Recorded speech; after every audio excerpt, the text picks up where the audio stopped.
इस संसार में कर्म को मानने वाले लोग कहते हैं भाग्य कुछ नहीं होता, और भाग्यवादी लोग यानी जो सिर्फ भाग्य पे भरोसा करते हैं वो कहते हैं किस्मत में जो कुछ लिखा होगा वही होकर रहेगा। अर्थात इंसान कर्म और भाग्य इन दो बिंदुओं की धुरी पर घूमता रहता है और एक दिन इस जग को अलविदा कहकर चला जाता है।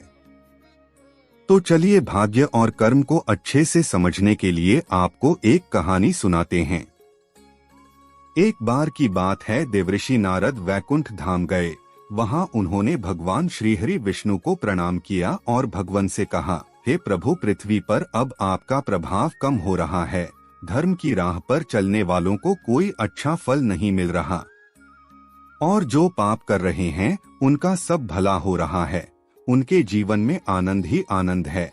तब श्रीहरि विष्णु ने कहा, ऐसा नहीं है नारद, जो भी हो रहा है सब नियति के कारण हो रहा है। नारद बोले, प्रभु, मैं तो यह सब पृथ्वीलोक देखकर आ रहा हूँ।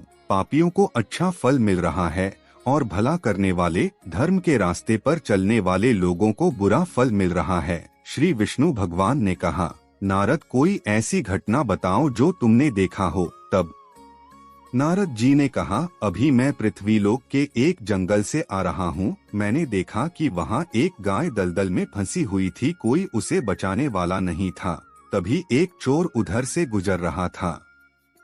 वह चोर गाय को फंसा हुआ देखकर भी रुका नहीं, बल्कि वह उस पर पैर रखकर दलदल लांघकर आगे निकल गया। आश्चर्य तो तब हुआ जब आगे जाकर उस चोर को सोने की मोहरों से भरी एक थैली मिली।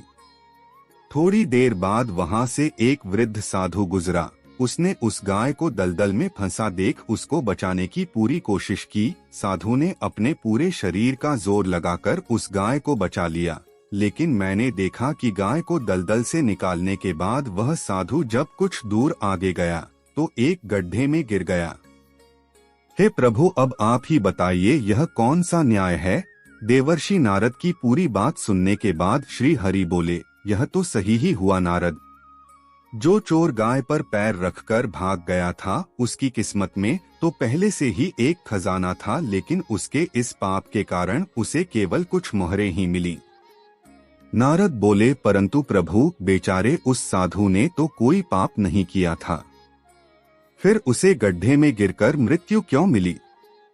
तब श्री विष्णु भगवान ने नारद को समझाया, नारद, उस साधु को गड्ढे में इसलिए गिरना पड़ा क्योंकि उसके भाग्य में उस समय बहुत ही कष्टदायक मृत्यु लिखी थी, लेकिन गाय को बचाने के कारण उसके पुण्य बढ़ गए और उसकी मृत्यु एक छोटी सी चोट में बदल गई, जिससे उसे मृत्यु के समय बहुत ही कम दर्द का आभास हुआ और वह स्वर्ग के भागी बना। अब नारद जी संतुष्ट थे, इसलिए इंसान के कर्म से उसका भाग्य तय होता है। इंसान को कर्म करते रहना चाहिए क्योंकि कर्म से भाग्य बदला जा सकता है।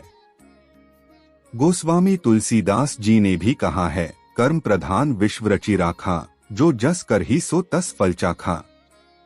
इसका अर्थ है यह विश्व कर्म प्रधान है। मनुष्य जैसा बोता है वैसा ही काटता है, यानी जैसे कर्म वह करता है उसे उनका वैसा ही फल मिल जाता है।